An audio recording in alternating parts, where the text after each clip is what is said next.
Hello and welcome to another episode of Streaming Without a Paddle. I'm Andrew. And I'm Ted. I'm a sinner. Oh, it's this movie. That's HBOMax is.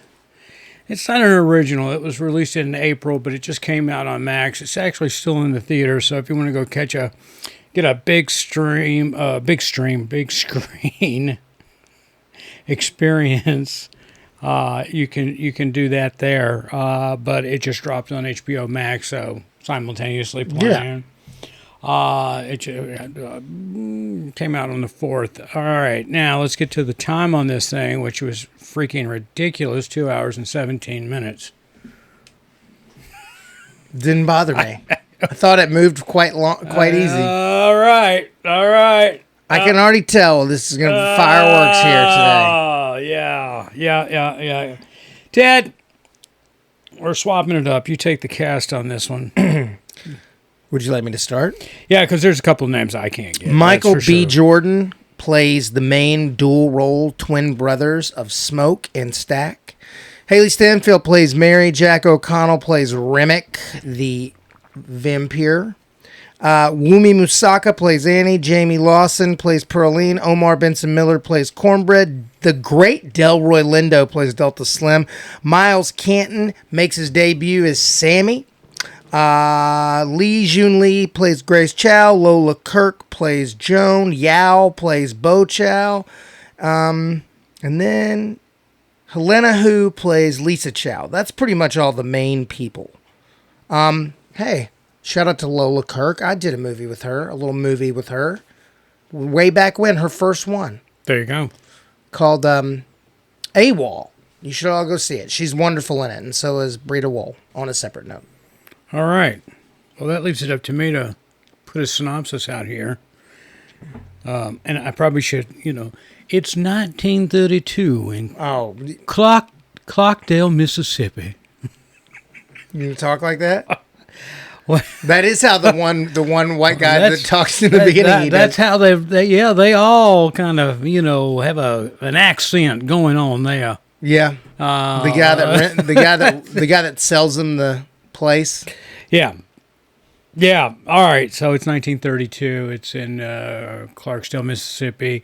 As Ted said, Michael B. Jordan plays both Stack and Smoke.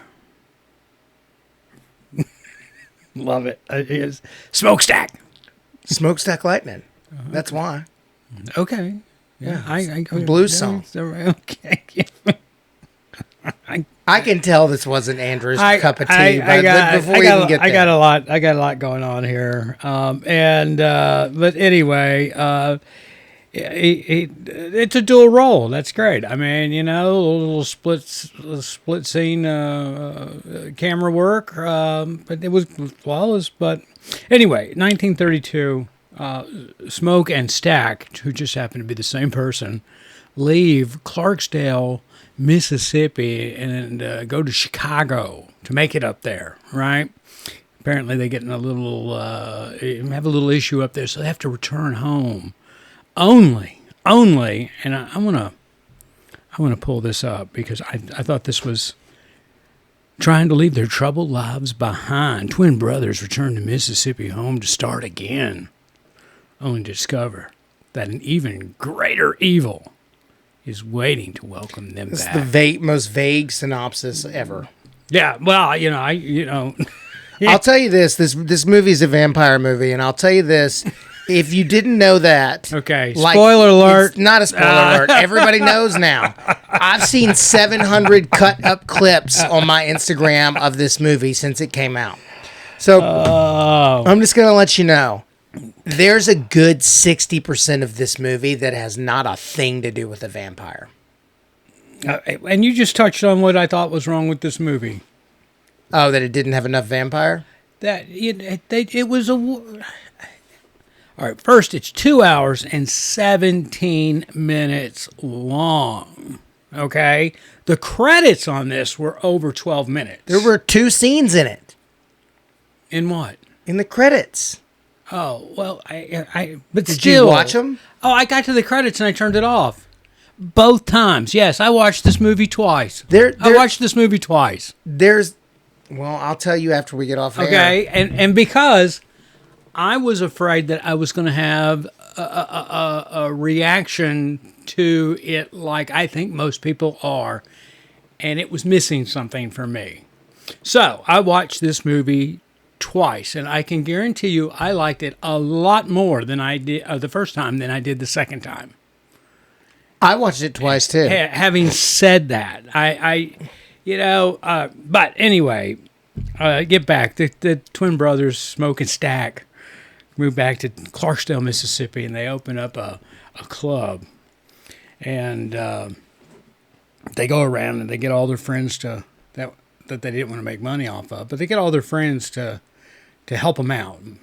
Girlfriend was cooking, and best friend was working the front door, and that kind of thing. Cousin was playing the music, and they went around. And anyway, so there you go. That's and then of course the vampires show up, as Ted said. Well, the scene is, and it's all over Instagram or Facebook Reels. You're right.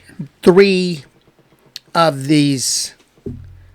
Okay, there's like a Count Dracula-y, like the main guy, Remick. He shows up with 2 of the other people that live near, and they're like, we play music. Can we come in and dine and all this stuff? And that's when you kind of get the hint. Well, actually, you learn about there being vampires before that happens. You learn about it because Lola Kirk walks into her husband having his blood being turned by him, but that's it. That's a blip. And then you're like, oh, if you just... It's interesting to me, and I did like the way that it was like a historical drama for like half the movie.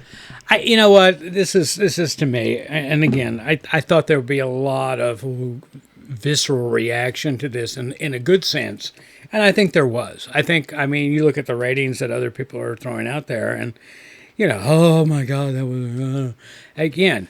The movie was 2 hours and 17 minutes long. There's no movie that should be 2 hours and 17 minutes long. And it took forever to get to the vampires. I mean, let's just be honest with it. I mean, at least in Lost Boys, Yeah. 30 minutes into that movie, we knew that Kiefer Sutherland was a freaking vampire. Well, once you know that they're vampires, there's only about 45 minutes of this movie left. And I'm bringing up the Lost Boys because I thought this was an attempt at the Lost Boys. This was their version of a vampire because it is like that. It's 2 brothers moved to a town. Let me see. A family of 2 brothers moved to a town. What was it? Santa Clara? Yeah. In Lost Santa Boys? Carla. Santa Carla, right? 2 brothers moved to Clarksdale, Mississippi. Okay, all right. Okay. I'm just saying there were a lot of similarities between this movie and the Lost Boys. So I think the reason this is not as vampire heavy, and I had that reaction, I was like, where are these? I knew there were vampires. I was like, too. Where are the vampires? So in listening to an interview with Ryan Coogler, the director-writer, it's very much about the blues, and it's very much about Clarksdale is where, like, what's the home of what's his name that who am I thinking of? B.B. King? No, the guy that Robert Johnson, the guy that they said sold to the devil, and that's the crossroads. That's why it's in Clarksdale. Okay, I mean, because you could have done it anywhere in the South. But and had you not heard that interview, you would have known that.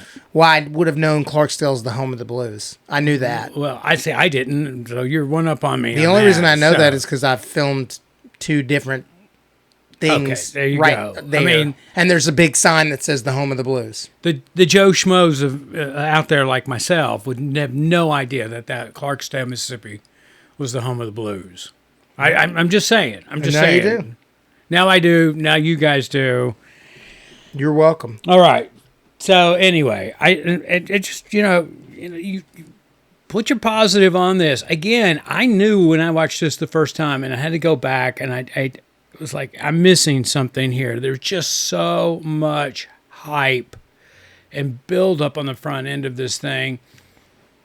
It was just the story was so slow. It's and I'm not, this isn't a spoiler because it happens in the first 5 minutes of the movie, because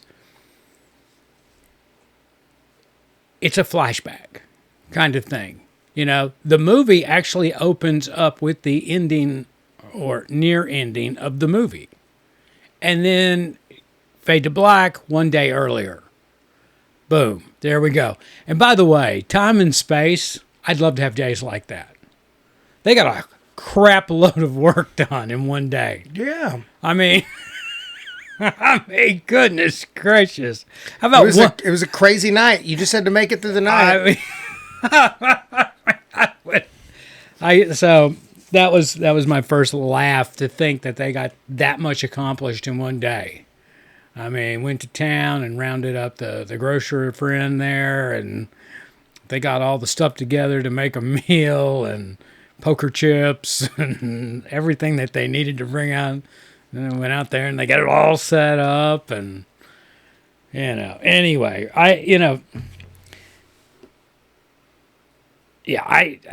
thought there was, I thought that there would be more excitement in this movie, and the second time I watched it, it all went away, and it became more of a big picture to me, and this is a vampire movie that didn't really have vampires in it, and until the very end. Yeah, the last 20 minutes, there's a lot of vampire. I don't even know if it's 20. It's like the last 7. Yeah, I was going to say, you say a lot of vampire. There are a lot of vampires, but there's not a lot of vampire stuff. I mean, it was pretty cut and dry at that point. I'm just saying. Go tell our listeners out there your positive spin on this, because I am nowhere near this movie. And I'll preface that with the fact, or nowhere near the ratings that other people are giving this movie. So I'm not there. I mean, so it's got a pretty crazy meter, pretty high. Well, I thought stylistically it looked great. I thought the performances were great. Michael B. Jordan specifically is wonderful. Very good. Very good. All the performances were great. I don't mind the slow burn, and I actually liked it more the second time. Because the first time I did fall asleep a little at one point, and then I had paused it, and I just went to bed, and then I finished it the next day, and I was like, oh, it is the only thing I'll say that I don't like, but I do like that it's a good story. I'm interested in it. It's like you got about 30 minutes of stuff before you really get trucking. There was just so much stuff there. 30 minutes. Oh my Lord. I just think it's 2 hours and 17 minutes. And listen, you yourself said vampires for the last 7 minutes. Listen, what I'm going to say is this. He's one of the most exciting directors we have going. And writers, directors. He's one of the best. Black Panther, Creed, Fruitvale Station. A lot of Creeds, all of them. He's a stud. I mean, I'm talking about the director. Yeah. I mean, he's Black Panther, both of those, all the Creeds. I mean, this guy's a real deal. He's great. And I guess anybody that can get a movie put in a theater, which is about 2% of the people anymore, it's going to be an epic 2 hour and 15-minute movie. What's the new Jurassic Park? I bet you it's 2 hours, over 2 hours. Not a clue. But I mean, that's what we put in movie theaters is spectacle. It's big spectacle. And even without vampires, this is a big spectacle movie. And I wish I had seen it in IMAX. Everything that happens in the first hour and 45 minutes of this movie is really influential to the movie itself. I mean, there's no resolution when it came to relationships that develop in that first hour and 45 minutes, whether it's Michael Keaton's character, or either one of Michael B. Jordan's characters. You know, there was this, and then it was all for naught. Well, there's a bonus scene for you didn't naught. watch. Okay, well, you're right. All right, I'm going to get to the end of the movie here. Okay, I already said this was Lost Boys inspired. There's no question about that, because it's not your typical we're at a mansion, there's a vampire, that kind of thing. We've seen 2 or 3 of them now. This is, we've moved to a town, we don't know about the vampires, blah, blah, blah. But at the end of the movie, and I'm not going to, not a spoiler per se, they took a page out of Gladiator. When Russell Crowe was sitting in the Coliseum at the end of that movie and he was dying, his mind, his spirit was moving into the next dimension, and he saw his dead wife and kid, and they were together again, and of course he came back and had the last hooray in the get the troops and free all of Rome, that kind of thing. That exact same scenario happened at the very end of this movie. It was, I'm reaching into the other world, but I'm still here. So, I mean, I'm just saying. I picked up on them just like that. Just like that. I mean, I was just like, as soon as the vampire showed up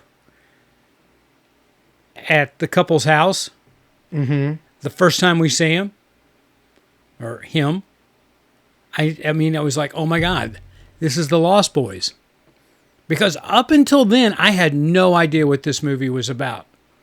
I mean, I knew what going into the movie what it was about, but it was so long into it. And matter of fact, the time frame from when you first are introduced to vampire or the vampire in this movie, 20 minutes lapses before they make another appearance.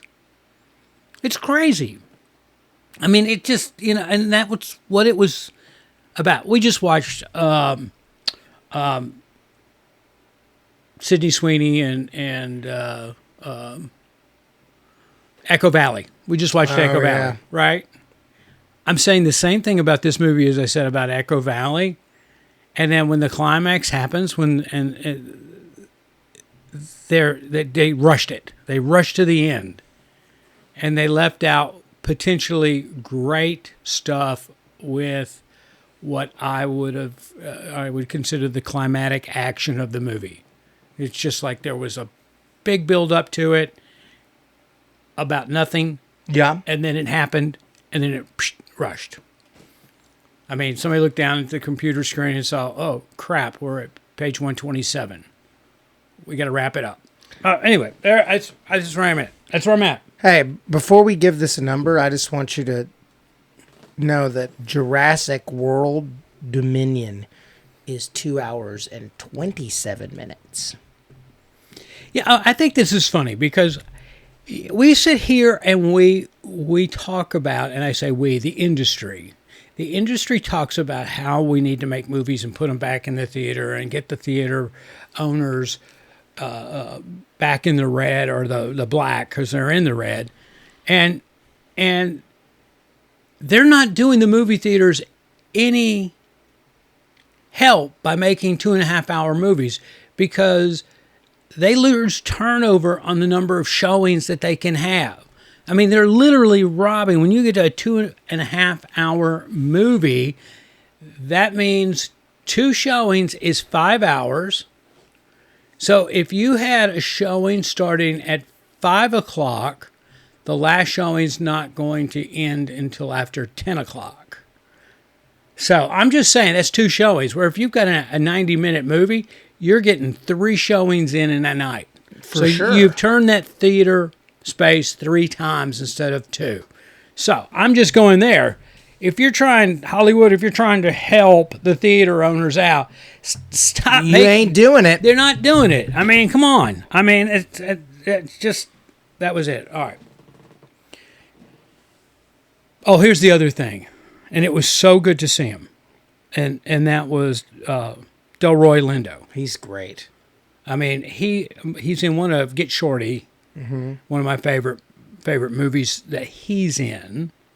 He's been in a ton of stuff. He's been in everything. Yeah, but apparently not recently because I haven't seen him in anything. I could be wrong on what he's been up to.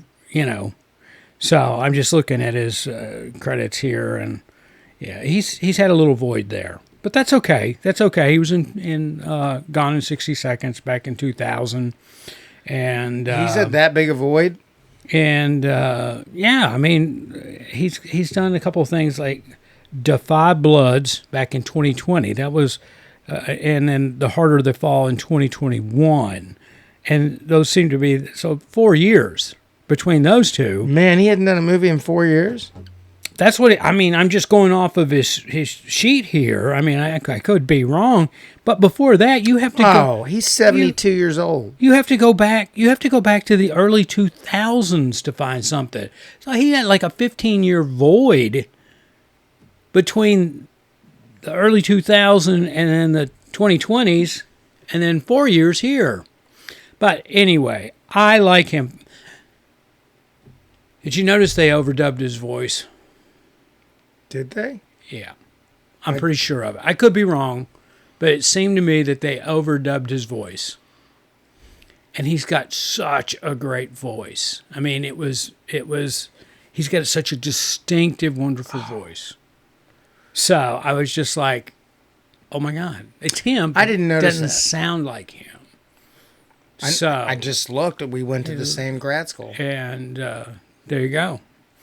But anyway, there you go. All right, let's put. You got something else you want to talk about this movie? Here, No. In a nutshell, acting was wonderful. Okay. All right, direction I thought was good too, no question about that. The downfall of this movie to me was the script Okay. because it was so front end heavy with, I'm just going to say it, bullshit story.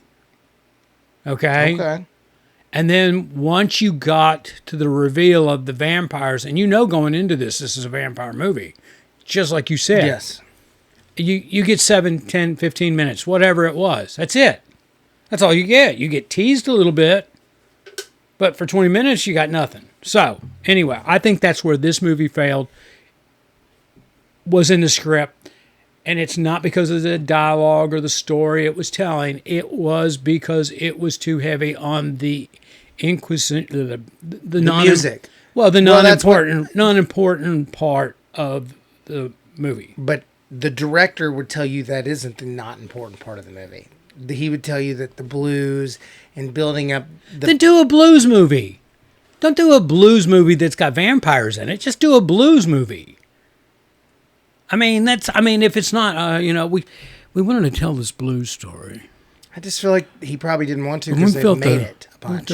But the best way we felt like we could tell this story of Clarksdale was to introduce some vampires. I'm sure the blues community, because it takes away from it. Yeah, the music was good. There's no question. The music was good.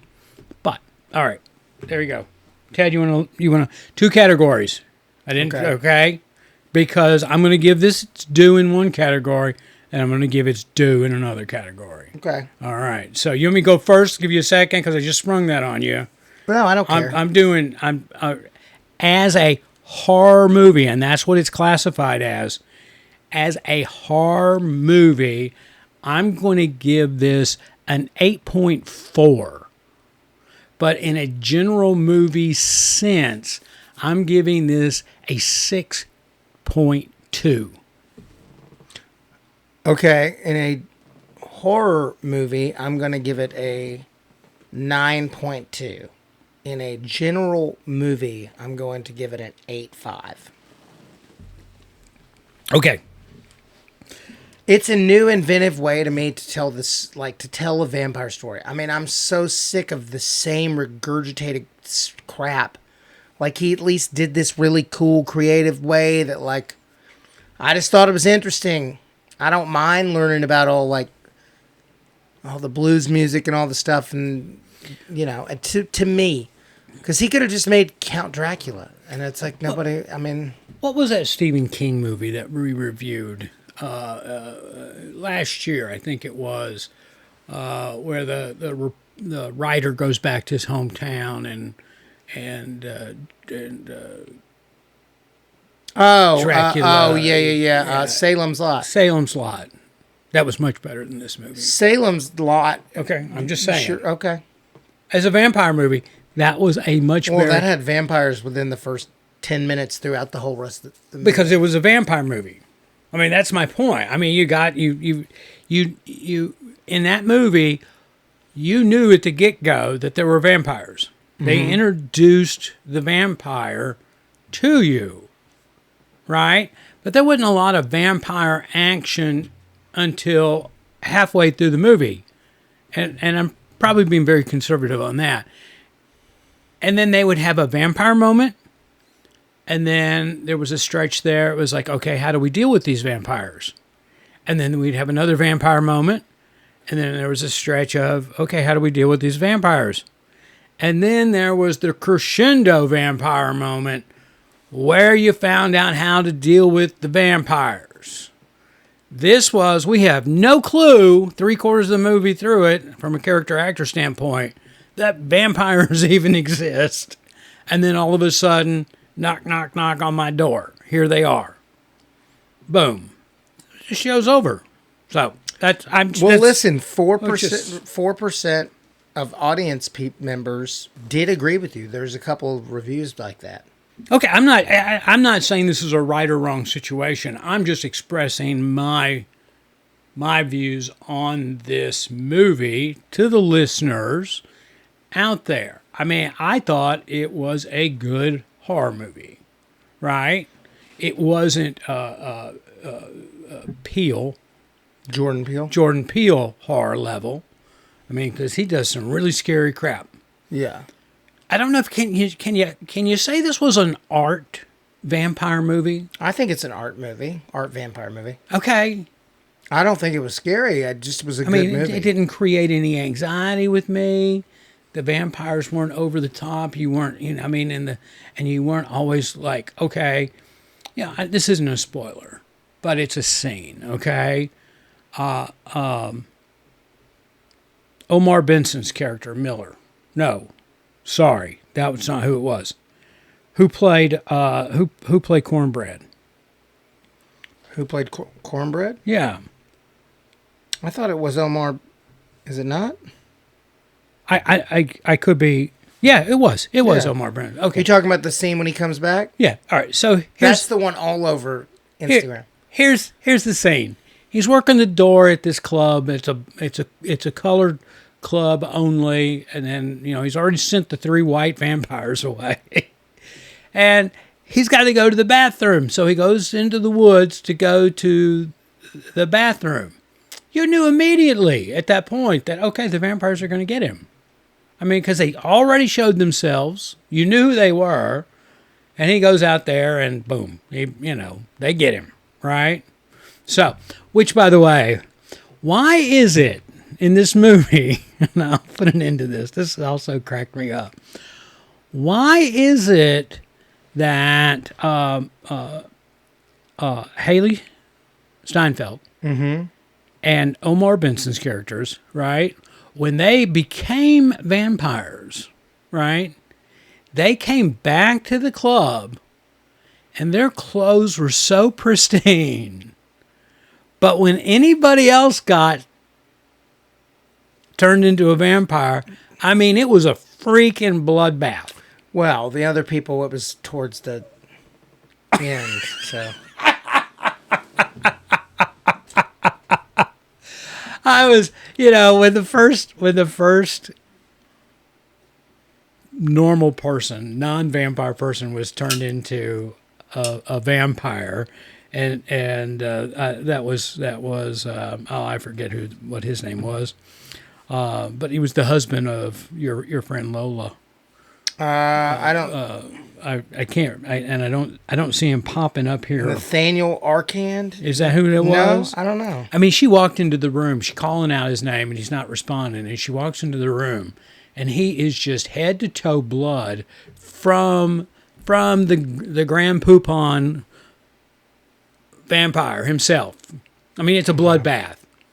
But when Haley Steinfeld and Omar Benson's characters return to the nightclub, there's not one drop of blood on them. Not one. It's like, hey guys, how you been? Oh, been good. Are you going to invite me in? You know, oh yeah, they look great. I thought that was, again, how can you have one without the other? That just kind of lost me. Okay. That's what I'm saying. All right, Ted, are you a watch? Yeah. I knew you were going to love this because this was so Lost Boys. Yeah, it's... I mean, you're a big Lost Boys fan. I love Lost Boys. I like Lost Boys. I mean, I think that was the first horror-esque movie I ever actually enjoyed was Lost Boys. Lost Boys is great. I love Lost Boys. I watch it like 3 times a year. What time? When did that come out? 87. 87. Yeah, that sounds about right. That was probably the first horror movie. But again, from the get-go, I was like, all right, this is his version of the Lost Boys that takes place in 1932. Yeah, I mean, I can definitely see that, but So, I'm here for it because... yeah, but it's it's not as good a version of Lost Boys as Lost Boys was. That's fair. Is that fair? Sure. Okay. I mean, I'm asking. Because, I mean, I'm not tearing on this movie. Again, I gave it, what, an 8.2 as a horror movie. Mm-hmm. I think you're into a horror. I'm going to be honest with you. You're going to really like this movie. It's artsy horror. It was well done in the sense of the direction and the acting and all that. But as a general movie, you know what? No. I think you might not like this movie as a general movie. So that's where I'm at on it. That's fair. So, anyway. All right. Anything else? I don't have anything. I binged or tried to binge all of The Bear. How'd that go? Well, if it's nominated, period, I'm going to be upset.